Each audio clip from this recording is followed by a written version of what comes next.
غار میں پھنس جانے والے 3 نیک لوگوں کا سچا اور حیران کن واقعہ۔ یہ واقعہ محمد نے خود بیان فرمایا اور یہ صحیح البخاری اور صحیح مسلم میں موجود ہے۔ ایک زمانے میں 3 آدمی سفر پر نکلے۔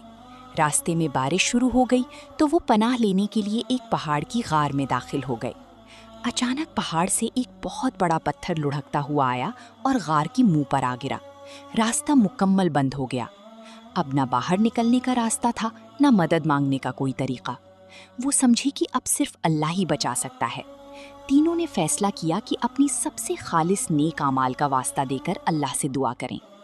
پہلی شخص کی دعا، والدین کی خدمت۔ پہلے آدمی نے کہا، یا اللہ، میرے بوڑھے ماں باپ تھے، میں ہر روز سب سے پہلے انہیں دودھ پلاتا تھا، پھر اپنے بچوں کو دیتا تھا۔ ایک دن دیر سے واپس آیا تو وہ سو چکے تھے۔ میں نے انہیں جگانا مناسب نہ سمجھا اور ساری رات ہاتھ میں دودھ کا پیالہ پکڑے کھڑا رہا، یہاں تک کہ صبح ہو گئی۔ یا اللہ، اگر میں نے یہ کام صرف تیری رضا کے لیے کیا تھا تو ہماری مشکل آسان فرما۔ دعا ختم ہوئی تو پتھر تھوڑا سا ہل گیا، مگر راستہ ابھی بھی بند تھا۔ دوسری شخص کی دعا، گناہ سے بچنا۔ دوسرے آدمی نے کہا، یا اللہ، مجھے اپنی چچا زاد بہن سے بہت محبت تھی۔ ایک دن وہ سخت محتاج ہو گئی۔ میں نے اسے مال دینے کے بدلے گناہ کی دعوت دی۔ جب میں گناہ کے قریب پہنچا تو اس نے کہا، اللہ سے ڈرو۔ یہ سنتے ہی میں فوراً پیچھے ہٹ گیا، حالانکہ میں اس سے بہت محبت کرتا تھا۔ یا اللہ، اگر میں نے یہ صرف تیرے خوف سے کیا تھا تو ہمیں نجات دے۔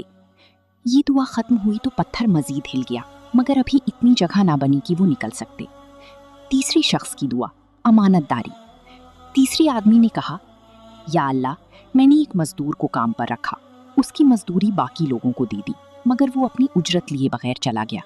میں نے اس رقم سے کاروبار کیا، یہاں تک کہ وہ بہت زیادہ مال بن گیا۔